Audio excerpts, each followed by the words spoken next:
ఆరాధించే వేళయందు నీదు హస్తములు తాకాయి నన్ను.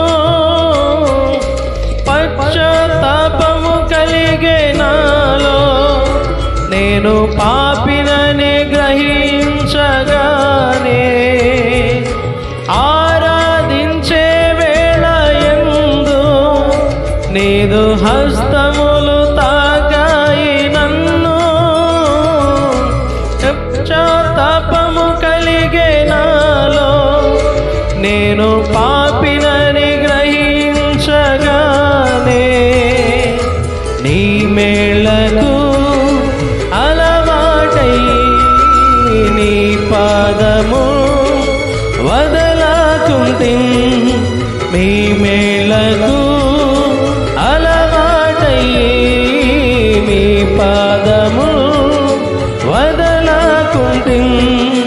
మీకిష్టమైన దారి